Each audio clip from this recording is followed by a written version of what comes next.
Hello and welcome to episode 65 of the Championship Rounds podcast. Bit of a weird weekend. There was quite a bit of action. Um, we'll start off with the main fight. Um, Zurdo Ramirez beats Dorticos via UD. Defends his unified WBA and WBO cruiserweight belts. Yeah, I didn't think he looked that brilliant early on. Obviously did a lot of body work, and then Dorticos being 40 odd years old, tired in the second half, and Zurdo sort of like got him down the stretch basically. Won a sort of 8-4, 7-5 ish decision, I thought. I wasn't scoring it, but it seemed about right, 8-4 ish, 7-5, something like that. Probably 8-4. But yeah, it was a weird fight to watch, really. I mean, not even just down the stretch. I mean, he just didn't look good. Just period, to be honest. He's lucky that Dorticos is 500 years old and slow down. That's like a 2018 Dorticos who isn't going to slow down. We watched him all take numerous punches from Gassiev, and he was still throwing like 80 punches in round 11. I mean, that Zurdo specifically, I'm not entirely sure he would be Dorticos. Maybe if you had like the Zurdo or the CBS, yeah, sure, but that Dorticos, like, not good. I mean, he didn't really get going until the second half. He didn't really do anything.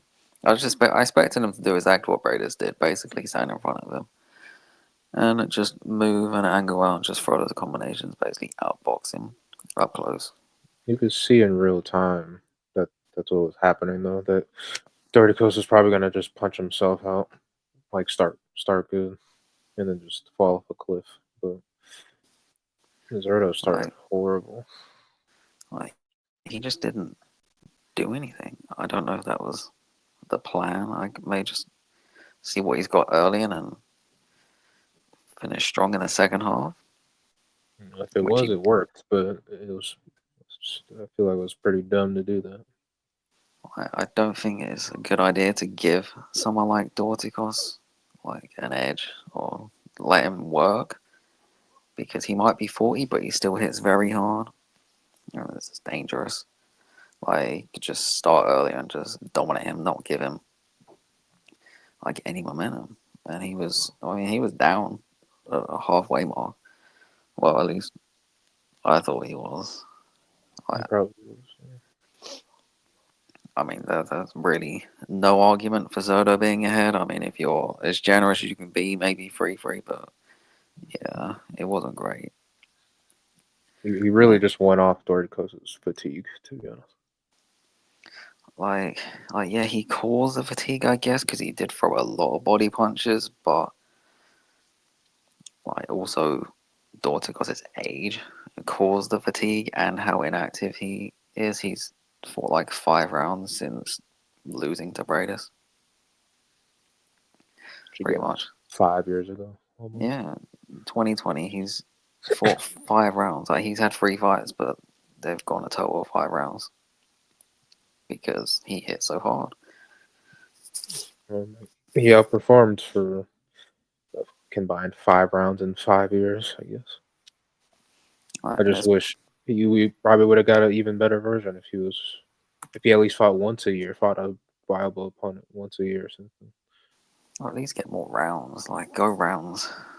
Like, get some tougher opponents. Like, a tougher. I mean, he hit so hard, so what do you expect? But it's not a great look that Gassiev and Bradis looked way, way better against a better version of Dorticos, but then again, they are actual cruiserweights. And so there was a guy coming up. I guess it's still only his third fight in the division. You think he'd been there? Zurdo's getting chunky. Well, I don't know why the hell. Like, he was like 225 in that ring, 220. They showed his rehydration shit. Why is he 225 in the ring? He looked it. Of course he looked Because he fat.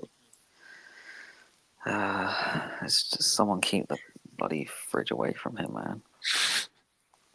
Like, why are you What was Dorticos was 208 in that ring.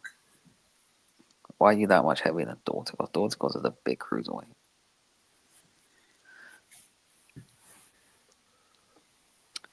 I think one thing with Zurdo, I like the weight thing. Like he was too heavy, and he just looked like really lethargic, like pushing out his punches constantly. And I thought he just looked like in cruise control. Like against CBS, he was really like not loading up, but he was really putting stuff behind his punches. He was really trying to get to him.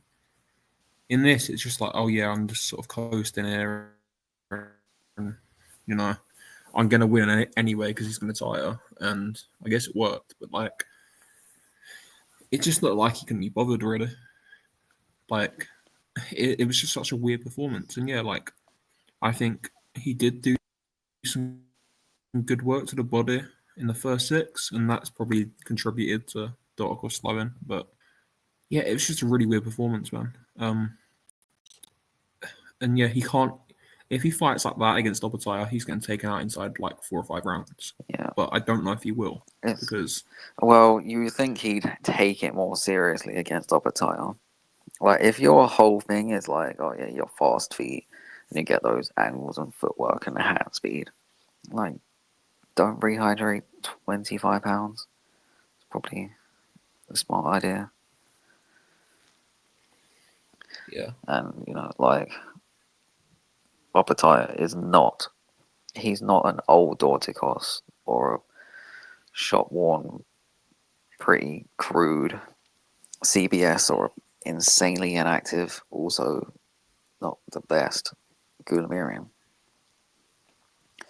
Like, people are giving this guy like pound for pound shouts. Like, this is a serious fighter, and you have to take him serious, and you have to bring your A game, otherwise you're gonna lose.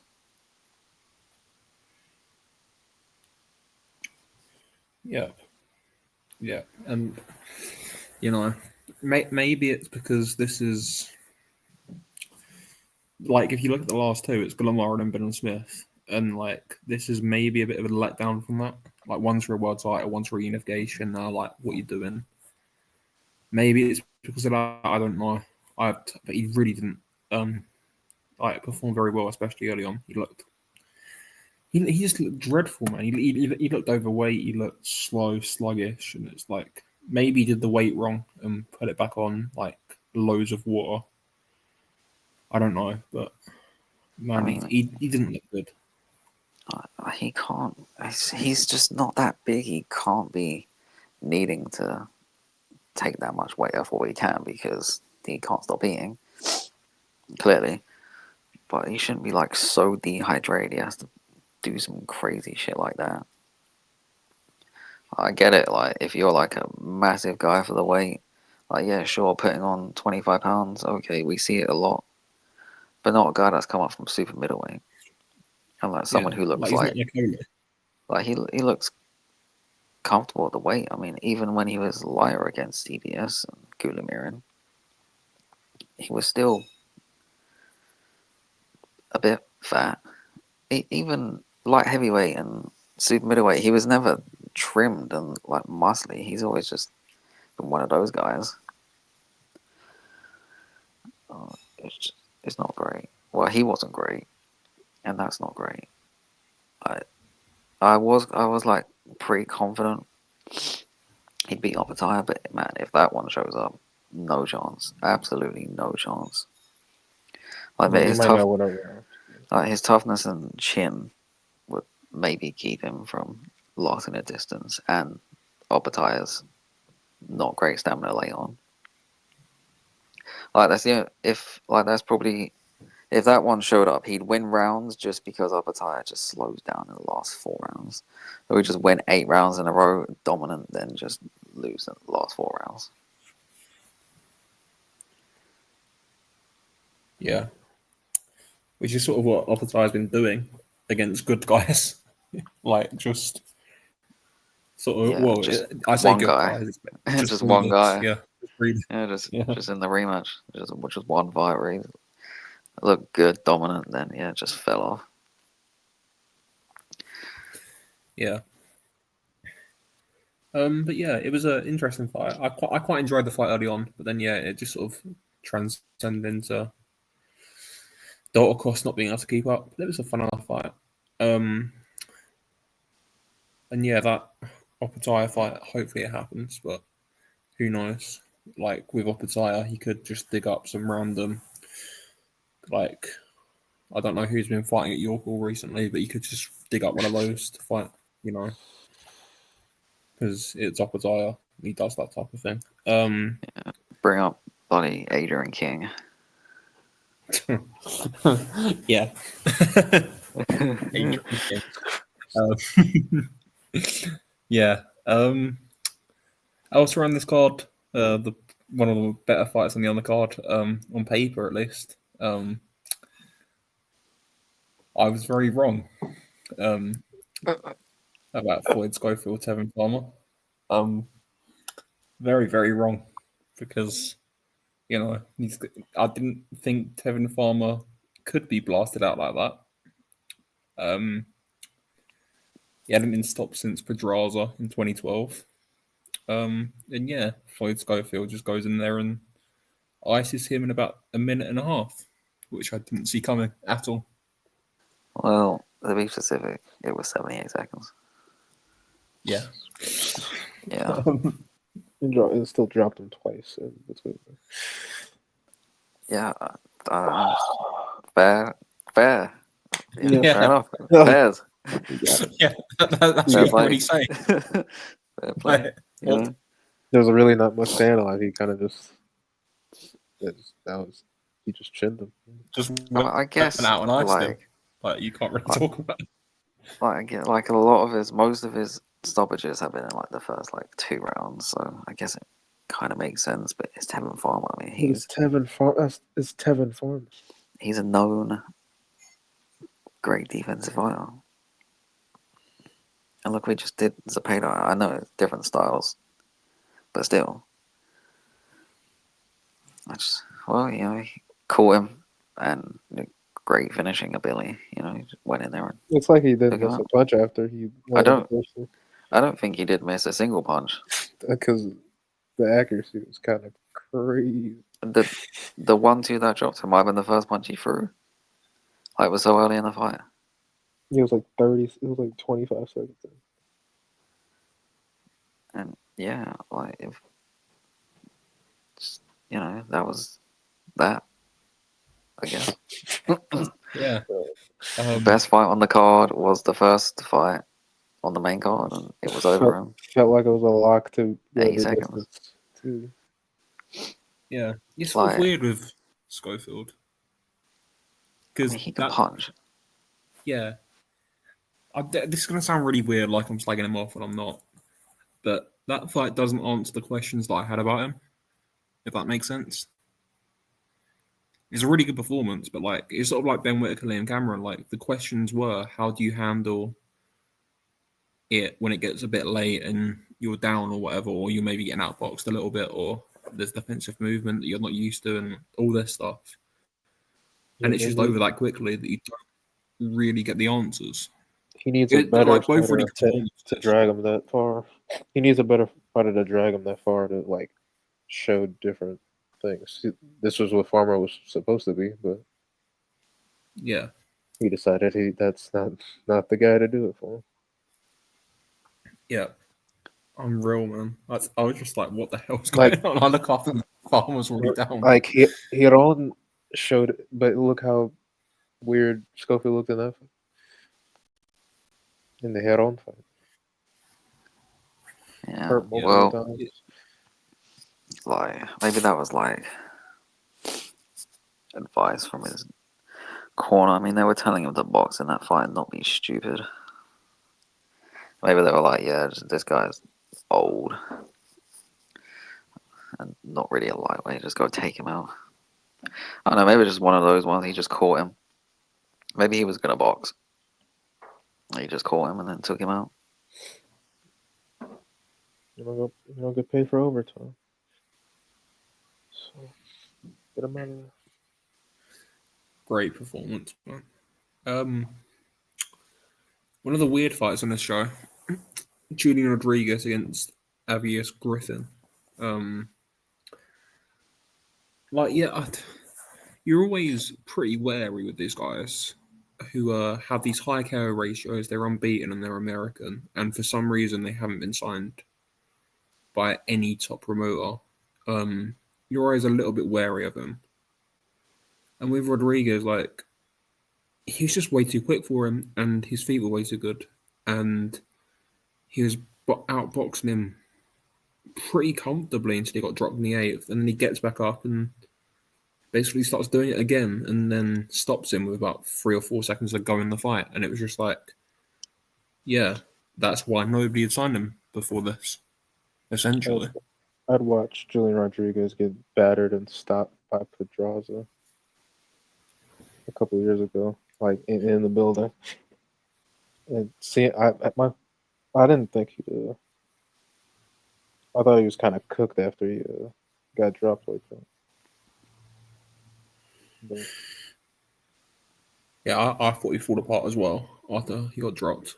Like, but yeah, like he didn't, and yeah, Griffith, yeah, he needed it as well because those cards are weird. They said in the broadcast that 2 of them were level after the ninth round, and yeah, so he needed to stop him or at least win that round to win the fight, sort of thing.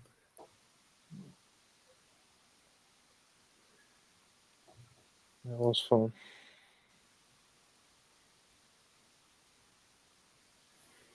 Yep. What else on that card? There was Raul Curiel stopped someone in that eliminator. Their opponent really wasn't very good. One of these unbeaten South American guys they dug up. And he stopped him. And it's like typical Raul Curiel, just comes forward and throws a lot of punches, and it worked. He's interesting at welterweight, and I think they should probably do the Rocha fight next. The rematch. They need to do that again because that was a great fight. Obviously a draw. So hopefully they do that later this year or something like that, or maybe I don't know. I don't know what they're going to do with Curiel because he's sort of it's a weird time at welterweight because there's a lot of big names, but not a lot of. There's a lot of big names and a lot of opportunities, and it's really weird how to move someone like that. So I don't know what they're going to do. Well, he's like a kind of like who needs him guy, really. Like, if you don't need to fight someone like Raul Curiel, like, what's the point? Yep. Like, he's just some relentless Mexican puncher. Like, you don't want to stick your fighter in with that guy. Like, even if I think Alexis Rocha beat him. Yeah, I mean, they got a rematch. I mean, there shouldn't really be anything else other than that for those guys, to be honest. Like, Manic said why it didn't happen, I couldn't remember. There's something like Rocha wanted it within 4 months, and Curiel was like, no, after a fight like that, I want to heal and rest for a bit. So, you know, Rocha is the idiot in this one, by the way. For his health and just the fight, did he not feel anything in the fight? They beat the shit out of each other. Well, maybe he just wants brain And damage. he got stopped before that. So Yeah, he just wants brain damage, I guess. yeah, Curiel's smart. But yeah, you have to let your brain heal after a fight like that. 4 months after 6 rounds of getting beat on by Santion, and then go war with someone who hits that hard. It's like, even if you feel fine and like you look fine, you've got to let yourself heal internally.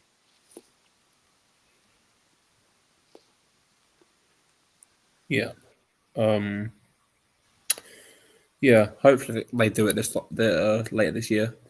Talking of people getting beat up, this was on a really weird time. It was on at like 12:30 in the afternoon in California. But Rani Alvarado just beat up with the Morales, and it was hilarious. Like, Oh, I'm sorry, man. These prospects keep keep getting in with Rene Alvarado, and like he just beats them up, and I love him. Like it was a hilarious fight to watch because sort of halfway through they're talking about how like good Morales is like in combinations and stuff. I think Daenerys was on commentary, and then after about the sixth or seventh round, they start saying, Morales is sort of getting beaten up here, and they might want to think about pulling him out. And then by the end, they were saying he should have been pulled out of the fight, and it was just He hilarious to should have listen been to. pulled out like way before. Well, I would say way before he got to the end. He should. It was fun to see old Alvarado look like late 2010s Alvarado, but I was like, this is kind of getting. I don't really like watching this near like the end. Yeah, I yeah, wasn't really having fun in the last couple of rounds. yeah. They should have pulled him out, definitely. If you're not like good, just don't put your fire in with an Alvarado. I don't care if he's 45. He's just like that. Like he's just gonna beat you up, really. And that's what he did. I don't know what he done there was smoking on commentary. I mean, he was getting beat up in the first round. Yeah, I think you can maybe give him one round, Morales, but apart from that, like there were 9 play rounds there for Yeah, it was Alvarado. round 8. It was the survival, please get off of me round. Yeah, it was like, oh, I'm about to get stopped. I need to do something wrong. Yeah, it was when we were watching it. I was like, oh well, he might as well just fight back and get bad rather than just do nothing and get bad. It worked for not that long. No, it's commendable. Got bad But what is the corner doing at that point? Are we risking his health for him to win a round? We know you're not chinning him, and we know this fight isn't close. So what is the point? And I never understood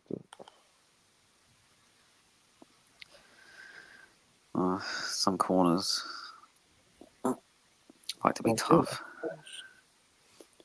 And it's like Alvarado a few years ago, back in his prime, he would have stopped Morales really, and he would have taken less punishment.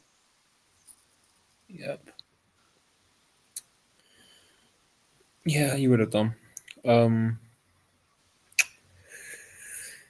So that's sort of like a weird catch-22 in boxing when they're not good enough to stop you, but they are good enough to beat you up. It's a really weird sort of paradox, really. Yeah, it's probably most of the time it's pretty bad to get stopped. Yeah. Well, at least earlier, rather than getting beat up then getting stopped. Yeah, I agree. Elsewhere on that card, what else happened? Scrappy won. Shit. Yeah, Scrappy looked like Scrappy, pretty much. Yeah. Joshua Edwards blasted out another journeyman in a round. He's good, Joshua Edwards, and it's like heavyweights. They're just like putting him with cream puffs like every 2 minutes, and he's just blasting them out. Is what it is. Like, American heavyweight is back. Yeah. Maybe he can be what Jared Anderson was supposed to be. Yeah, maybe, hopefully. But yeah, I enjoyed that card. There was a really, really it was really long. Yeah, it lasted about 10 hours. Yeah, 8 hours. It was ridiculous. but like I did enjoy it. I enjoyed the card. I missed 2 fights on there, obviously, but I enjoyed it. It was a good card to watch. Yeah. Moving on to the second most relevant fight in Canada this weekend because there was one more relevant. Christian Billy on Friday. Just blast out Selecki in a round. Like what else did people really expect? Like I thought I didn't think it was like gonna be that early. Yeah. That was a bit too. He needs something better. He's too good for it to be like that. Like he's fought Mark Heffron and Selecki. There's no reason why. There's no reason why he should ever be in the ring with people like that, Yeah, especially half around. Efron, man. Like he's really good. It's like he can't get opponents because Pacheco turned it down multiple times. Iglesias had taken the IBF route, and then they were going to put him in with anyone. Plant, Charlo, and all that lot with PBC. Resendez ain't going to fight him. Like it's a weird division, man. Like who are they really going to get for him? Sadra, I guess, but he pulled out of that fight. Like, and even Sadra is not great. Like He's gonna have to just wait for a vacant title or something at this point. Like, and it's unfortunate that the division he's sat in is the one with the belt hogger. So. It's like if he can't get the better opponents, at least stick him in with guys like Goro or Derevinchenko who are actually tough. And yeah, maybe gonna fight back a little, not fight back enough, but at least gonna be tough and not get blown out by these guys. It's like, who didn't think he'd stop Zaleki? There's no way anyone thought that was going to do. Well, Or there was in someone. the second half. Oh, what jackass did that? Anyway, yeah. Yeah, Moving on. yeah. Move on. Yeah. I guess the one fight that's there maybe is Lester Martinez. Yeah, that could work. Yeah, I mean, I think he'd take that as well, Lesnar. yeah. He should take that. Like because he's not really got opportunities. Like he's stuck on pro box, not really doing a lot. Like he needs Well, opportunities. yeah, like this would be his opportunity. This would be the opportunity. Maybe not a title shot, but I mean, basically, it'll get him there. Yeah, and if he wins, he'll get upgraded because interim titles and all that. True. Yeah, being so Yeah. lucky to win an interim title in 2025. Oh, Ratio Silverman, we need to have a conversation. Yeah, it's not good. But yeah, like there's not much else you can say on that fight. Like he just ran him over essentially. It was a good uppercut, actually. Yeah, good performance, but like it's a shot to pieces. Selecki, man. Yeah, like this isn't like a Schofield blowing someone out, blowing Farmer out and around. This is Embiid blowing out Selecki and around. Yeah. Good performance, not impressive. Yeah. On this undercard, man, like I the Tiger doing I the Tiger things. Stephen Butler Messias, he stopped someone who had been stopped by before, and that was actually a decent fight whilst it lasted. So we'll forgive him that. But my God, Makhmudov, I don't know who the hell Ricardo Brown is, but my God, how the hell has he got to 12-0? And how the hell did he go to the Olympics? Like Jesus Christ, he was awful. And yeah, Makhmudov blasted in. If you're getting blasted out in a round by Makhmudov, man, you need to jack it in. Because he's just a big stiff idiot, Makhmudov. And like, yeah. Arobio won in the round, good knockout, but like the opponent really wasn't good. Mathieu beat this kid up. He looked good. He looked good. I love Mathieu. He's gonna be something. Should be something at least if he doesn't fall off a cliff. Hopefully, he's a good fighter. Actually, I'll give him credit for this one. Christopher Guerrero against Masood, I think you say it, or Masood, or something like that. I don't think he was down on the official card, but there was an argument that he was losing that fight, and he stopped him in the last round. That was quite a good fight. It was competitive.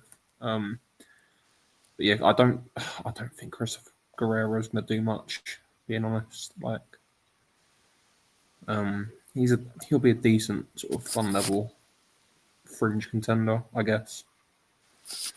Yeah, he's just going to spend the rest of his life on either Tiger cards. Pretty much. That's what he's going to do. Yeah. And he'll get the call once in a while to get a title shot, and he'll get beat up. Pretty much, he'll be a Stephen Butler of welterweight, basically. Yeah, it was a interesting show. That was. What else happened this week? Saturday in Laval, also in Canada, Sislak just beat up John Pascal until the corner stopped it in the fourth round, and he's won an interim title. Like, yeah, was always going to Yeah. happen. Another interim mess. But Yeah, John Pascal. John Pascal fought Cole Frotz for a vacant world title in the same year that Deontay Wilder won bronze at the Olympics. ew. Yeah, 2008. Ew. Yeah. Yeah. Ew. So we'll move on to him now, Wilder. See what I did there? I did that deliberately. Because Wilder, we'll move on to him. He's done, man. He's done. He's been done. He's not explosive. Shit. He's not explosive like he was. He's not as quick as he was. Yeah, I saw quite a few people giving him credit for pumping out a jab. Like, he's fighting a journeyman who 8, 6, 7 years ago, he would have just ran out at an ice in a minute. Like, He would have stubborned him. he's done. People who are giving Wilder credit for a jab have never watched him before. I mean, a jab has always been fine. That's it. That's his setup. It's one of his better things. Like, sure, maybe like his hook was a bit better. That's about it. I mean, he didn't really land a single right hand until we finished him, basically, and that's bad. If he did, it wouldn't have lasted that long. Yeah, it's like he doesn't have the feet. That's his explosiveness to get the power in his right hand, and he just doesn't have it. And well, it wasn't fun to watch. I didn't enjoy that. Wilder's back. Vince McMahon gif 2018 Wilder. No. He's like the queen in 2025. Yeah. But he's like over. He's like past that wash though.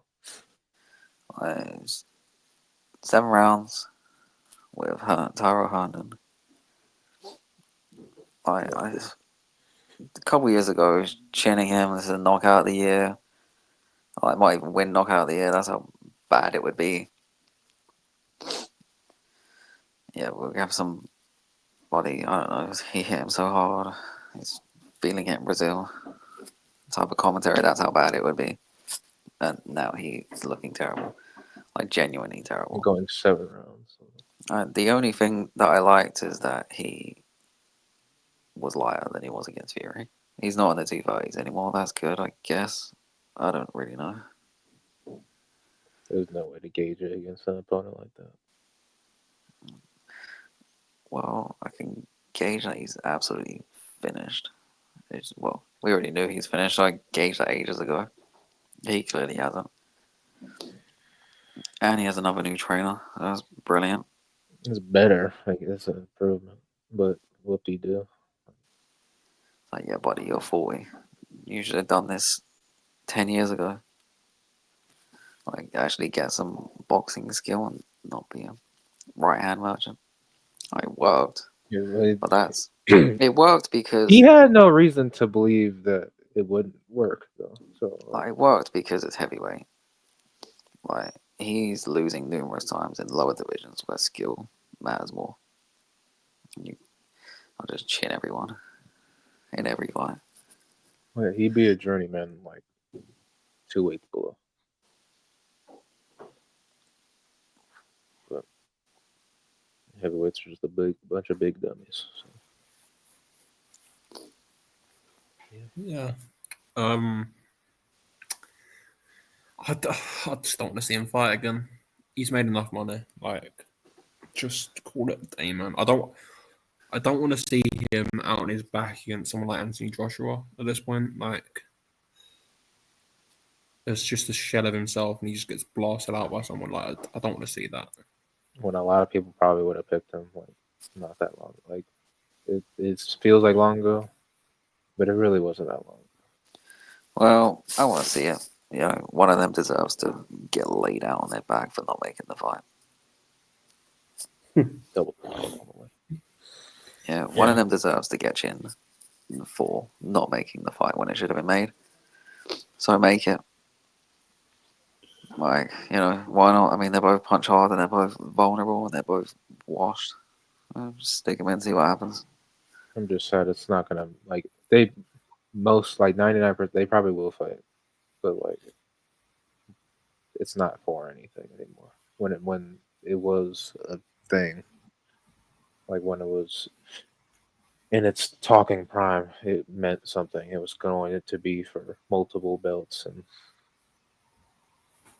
it's sad that when they fight, it literally it's going to be a non-title. It's just going to be random non-title heavyweight fight. Yeah, it's It'll like probably be a 10 rounder. it's like who's the third best heavyweight of the era behind Usyk and Fury? Woo, Yeah, bronze but that medal wouldn't prove anything place. though. It wouldn't, but it would.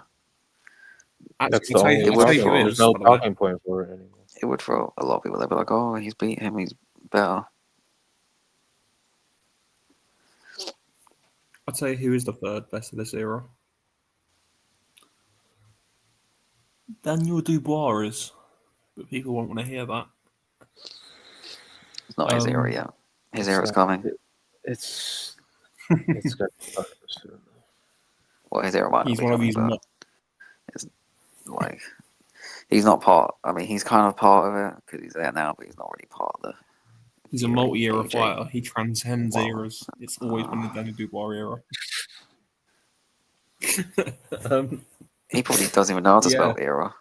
All Yeah. We wish him well. Oh God. What else was this week? Liam Parrow knocked over Jonathan Navarro. It was always a mismatch. Yeah, bad fight, but Parrow's back in the mix, as they say. Yeah. Liam Wilson against this Jimenez Argentinian kid. Can't cut off the ring to save his life. Has no stamina after about 4 or 5 rounds.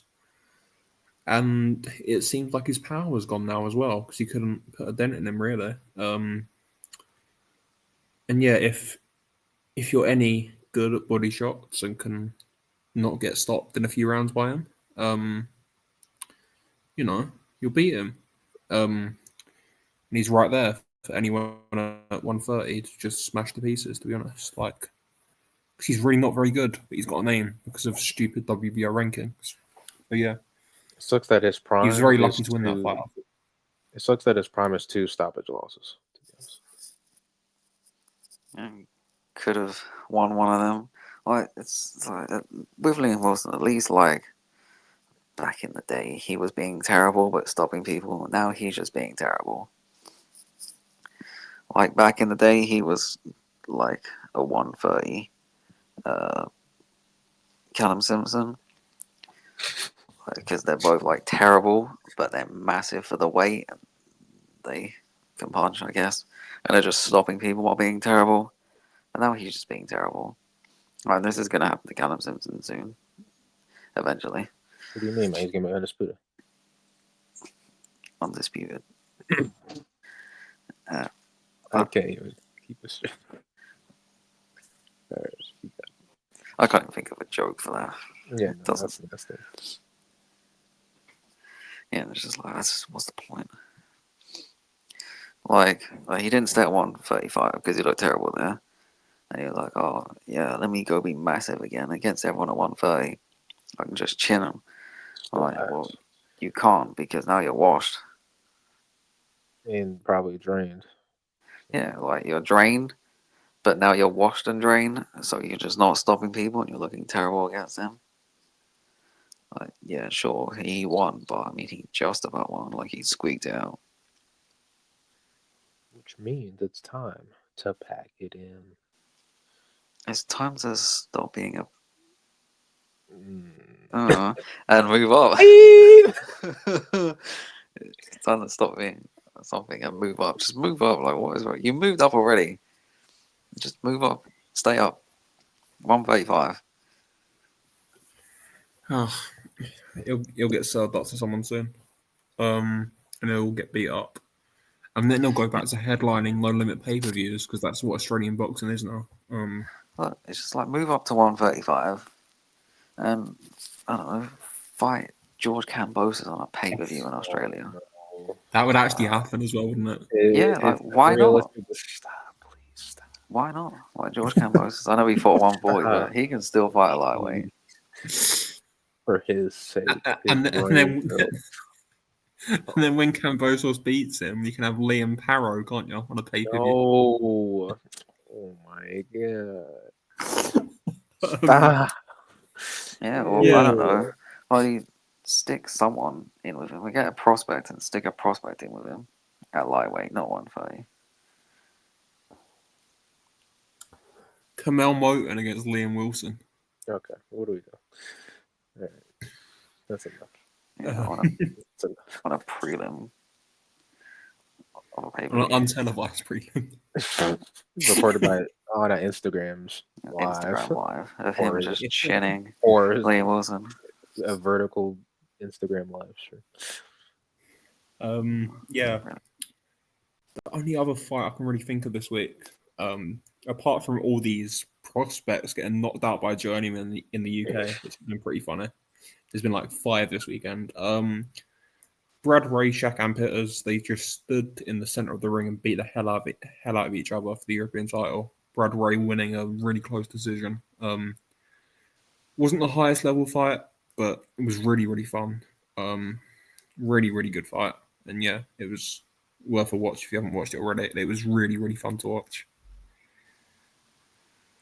And for this year, great fights have been pretty rare. It's shot up near the top of the best ones, to be honest. Fight of the year contender. And round 12 was round of the year contender as well. Yeah, it was pretty nasty, pretty brutal. Yeah. I think that's it for this weekend. There's not a lot else. So yeah, we'll move on to this week.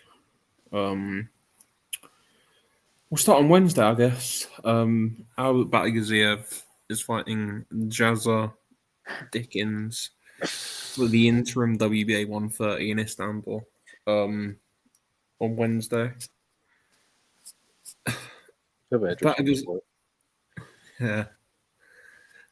Bataguziev's not very good. He's literally just got a jab, and he's very, very chinny. But Yazza Dickens doesn't have head movement, is chinny, much more chinny himself. Cuts up, has no power himself. Like, he's just going to get jabbed to death and will get pulled out in the second half, I think. It's not a good fight, but it's what it is. Look, his face is just going to get busted up by a jab. And it might go to like... Oh, but they're just going to stop it on the LB TKO.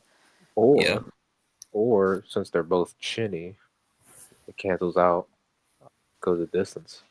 It won't, because... It won't. At least, like, Bagaziev has a little bit of skill. Jazza Dickens is just what Jazza Dickens, and yeah, pretty much. Zelva Barrett is a disgrace. I don't want to hear that name ever again. Like, he's the reason we have to watch this fight. Yep. Yeah, like, if Jazza Dickens doesn't beat him, we're not having to watch this fight.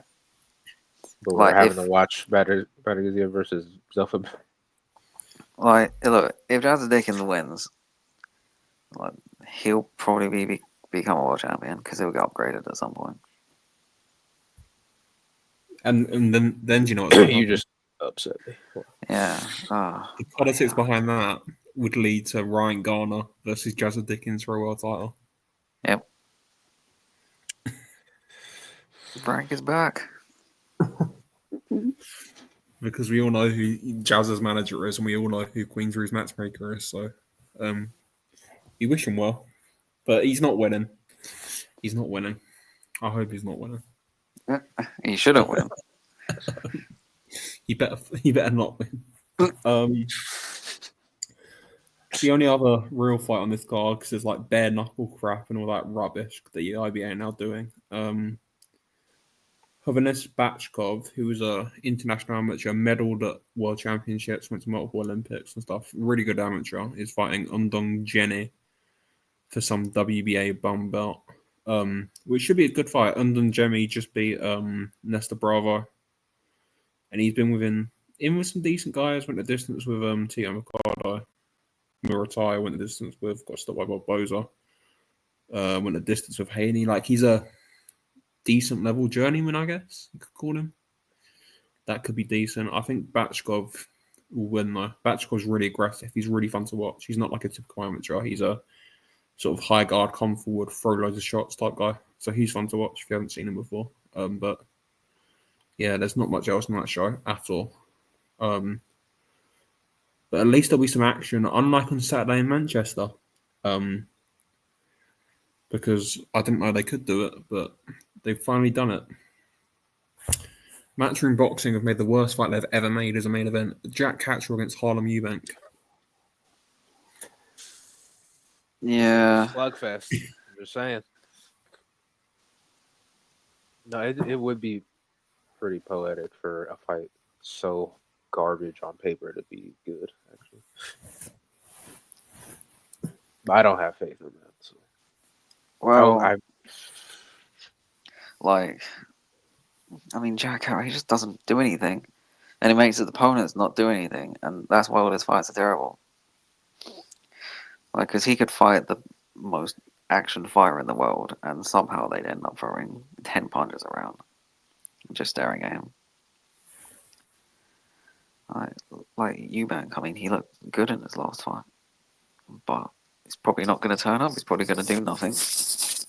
Like a lot of Jack Harrow opponents do. Yeah, I mean, he's just he's not everything that's wrong with boxing, but that style, we just don't need that style in boxing. Let's be honest. Like, that's not really boxing. What he does is not boxing. I would say there's like the people who shit on Shakur for his style of boxing. His style of boxing looks like slugging at that point compared to what Catterall does. He doesn't. Yeah, like I'd much rather watch Shakur just move around and box, and then Jack Harrow stand in front of people and do nothing rather than pull up a jab and throw an occasional left hand and throw 5 punches around. You know, I think about this fight, by the way. It's terrible. Yeah, same. It's terrible, but this is at 147. Eubank's a lot fresher. Like, Catch was having British title fights like 10 years ago, 10 years plus ago. I think Eubank's going to beat him. Well, yeah. I really think Eubank's going to beat him because I don't think Jack Catch was very good. I don't think he's a good 147. And I think Harlem's more fresh, and I think Harlem's going to beat him, and I think it's going to be a terrible fight to watch, but I think Harlem's going to be a lot more active, and that will win the fight. Well, I don't know if he's a terrible 147. That's hard to say. He's a terrible everything. It's Jack Catcher. Oh, yeah, he's terrible, but he just somehow wins fights by doing nothing and makes other fighters do nothing. And Eubank's not good either. Yeah, he's not, but I think he'll throw. He might do. I thought that about lots of fighters. I thought Jack Harrow. This discussion is nasty. Like, oh man, will he throw punches in this boxing fight? It's like, come on. Look, that's just. It should never be like. That's what I'm saying. It should never be like this. Oh, that's a Jack Harrow fight for you. It's so nasty. It's just a terrible fight. I don't know why they've made it. Yeah, terrible. I don't know. I hope Harlem wins. Look, Carroll to stink it out to a decision, just because. Just what he does. I might go with Eubank to be honest. Yeah, it's a little bit more hope than anything to get rid of Jack Catcher. Just get Catterall out of my sport.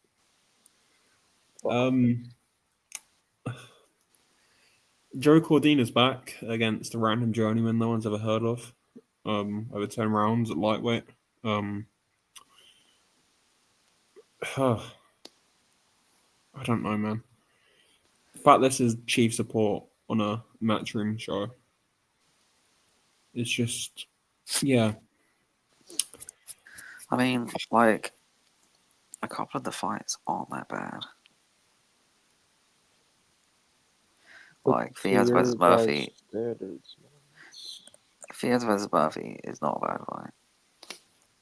And Pat Brown versus Oakford should not be an 8-rounder. Why is it an 8-rounder? I have no idea. It's not going to matter because Pat Brown's going to ice him in about 2. So Yeah, but it should be a 10-rounder. It's like, oh yeah, we're stepping Pat Brown up in an 8-rounder. who knows, man. But yeah, it's. I guess it's half watchable. Like, I don't know, man. It's a shame how much in UK shows have gone because this is just like the standard crap they serve up now. And pre-pandemic, if you showed that to Hearn, he'd like laugh. But now it's just a regular occurrence. Sad, really. Yeah, UK boxing. Yep. um, what is a good show on Saturday? Um, it's the RCC show, one of their bigger shows. It's got about 6, 7, 10 rounders on like every RCC show. But it's got a few good fights. Magomed Kurbanov is fighting Pavel Susalin in a super welterweight WBA eliminator, which is a good fight. I think Kurbanov probably beats him though. He gets back in the mix. Siliargan against Corzo is a really good fight. Corzo can punch a lot. Siliargan He's is terrible. yeah. I think Corzo's going to beat him. He's Um, bad. yeah, Corzo needs to beat him. I hope he beats him. Praying he beats him. Vadim Tukov is fighting Abdukakarov over 12 rounds at 160. Is what it is. Shevkov against Fabian Ruiz. That's a good fight. At 122, and I think Fabian Ruiz wins that fight as well. I think there's a couple of Argentinian underdogs on the show that win, and I think he's one of them.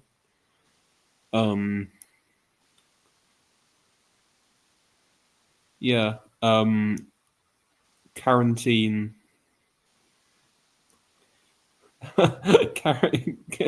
Quarantine Argbra against Nestor Neri over 10 rounds.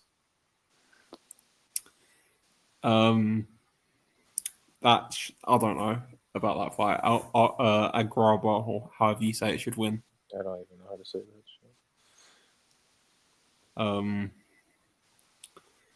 shit. So yeah, it's a okay show. There's a couple of interesting undercard fights. Canelo's on the undercard. I think he is anyway. Yeah, Canelo is on the undercard. There's that Brian Suarez who dropped Lyndon Arthur, nearly beat Lyndon Arthur, and is an opponent for somebody. Vasily, I'm not going to say that second name, but he had a good fight with Moderna, so sort of that might be competitive over 8 rounds. And then there's a really, really good prospect. Sharabutin Atayev is fighting, and he's just ridiculous at light heavyweight. He's a really good amateur, and he's a puncher, and he's a really, really good light heavyweight prospect. And I think he's going to be really good. He's only like 24, 25. I think he's going to be good. But the main event on this show is generational. It's a generational fight because Evgeny Romanov and Georgiev Yonodov, however you say that, are fighting for the interim WBA Bridgerweight title. Oh, brilliant. So this is where boxing is now. You got interim Bridgerweight titles on the line, and that's the best fight this weekend.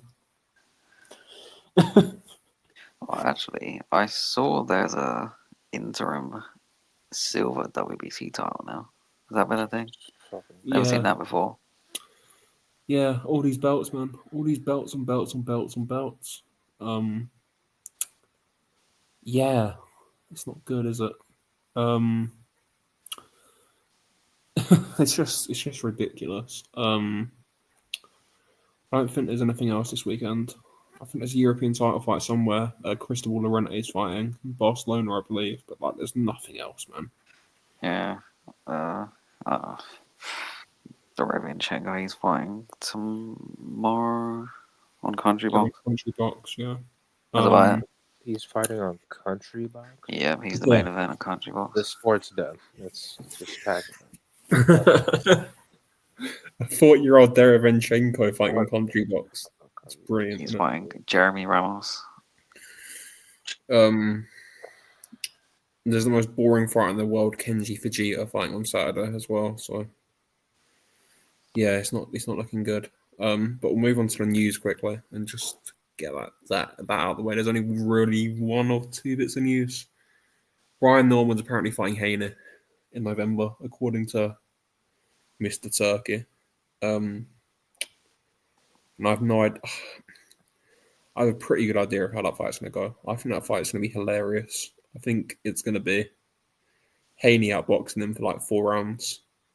Norman realizing that boxing doesn't work, and he's just going to run his way forward and ice Haney.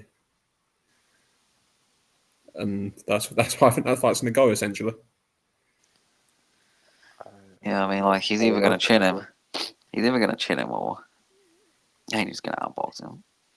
Like, if he gets him hurt, if he gets Haney hurt, I think he's going to finish him. Like, because unlike Ryan Garcia, he's actually a good finisher.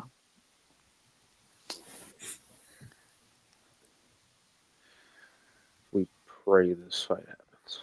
Oh, it's like, can he catch him? Is really the question. Can he stop the movement? Because there'll be a lot of it. Like, if you're moving that much against Jose Ramirez, you're running an actual marathon. You might. Not even 2019 Ramirez. He might actually just run out the ring after like 3 rounds. Curtis Harper. Yeah. Yeah. Yeah, I think Norman catches him, and I think Norman finishes it off, and I think Haney unravels. Because Norman's a big guy, man. He's big at welterweight. And like I said this before, a lot of Haney's, I think Haney's biggest asset in his career, his best skills, like skill, I don't think it's his skill, but his best asset was making 135 and then being able to rehydrate properly. That was his biggest asset. And like now that's gone, he's been looking shaky. Like a washed up pro grey, sure, whatever. Then the Garcia thing and then the Ramirez fight. Now this, I just think he's going to get beat. I think he's going to get stopped, and I really don't think it's a good fight for him. I do think him training his body for so long, on top of a Ryan Garcia possibly PED field beating, yeah, he probably ruined his career, to be honest. Like mentally, physically, all of it. Yeah, he probably did. One thing I will say though, he fights guys, man. Yeah, he's not a. I won't say he's not a. The way he fights is a little soft, but he doesn't like duck people, basically. Yeah, he fights guys, man. And well done for him for that, because like we slag a lot of people off for not doing that, and he does it. So like, honestly, fair play. Like, he's not. I think he's quite overrated, and I don't like him as a person, the way he speaks, and the way, especially his dad speaks. But like, he fights guys, man. So fair play. Well, like he signs the contracts at least. Fighting guys is a stretch. Yeah. He gets in the ring with guys, I should say. Like he signs to fight these guys. Where other guys won't. I respect the fact that he in hindsight he didn't have to fight Ryan after he missed weight by that much. He could have fought Garcia still. I'm just saying he could have prevented that beating, and he was like, you know what, I'll just fight him. Well, he could have fought Rowley. I think he thought he was just gonna easily beat Ryan Garcia. I don't think he thought like most people did, because Ryan sucks. But yeah, I think if he thought he was any bit of a danger to him outside of that left hook, he probably wouldn't have fought him. He would have been like, no. first, you're not gonna hear me praise this man. So if you're fine with me never give him credit, then all right. Yeah, we'll just go back to the sea level file. All right. Sea level file. No, at this point he might be because he's not that he's bad. probably ruined his body. To be honest. He's not a sea level file. He just doesn't fight. He fights. Oh.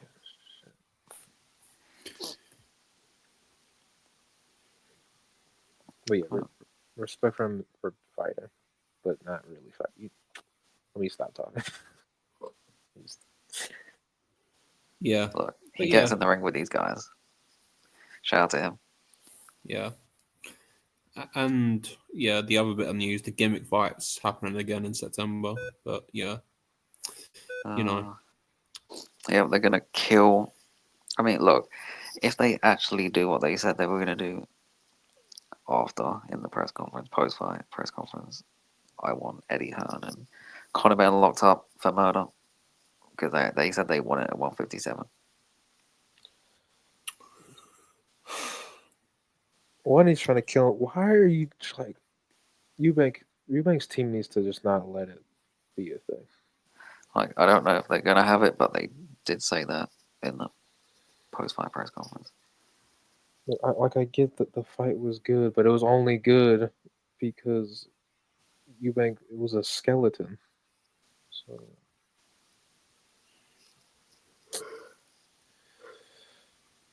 he's gonna die. Look, it's good.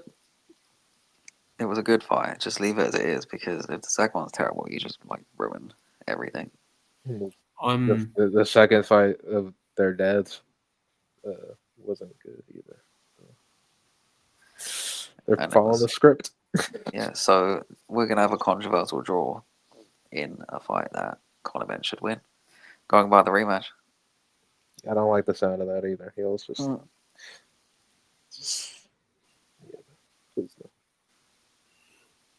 It's just stupid. I hate the fight. I hate that it's happening. Like the way Eubank was after that fight, like over a week in hospital because he was so dehydrated. After the fight, he wasn't even sweating because he physically couldn't sweat. Like, I hate it. I hate that fight. I just someone needs to say something. Someone needs to stop it happening. Because he's not a middleweight anymore. He can't do it, and I just hate it, man. I don't even feel comfortable with it being like in between middleweight and super middleweight at this point. I feel like he shouldn't ever weigh less than 164, like ever again.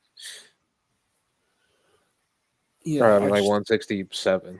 Like he should never be that small again. But yeah, yeah, I just hope nothing happens. Like nothing bad happens. But yeah, we'll end it there, I think, because there's not much else news, much other news. Sorry, I don't think there is. Yeah, there's not much else. So yeah, we'll end it there. So yeah, thank you for listening. See you in episode 66.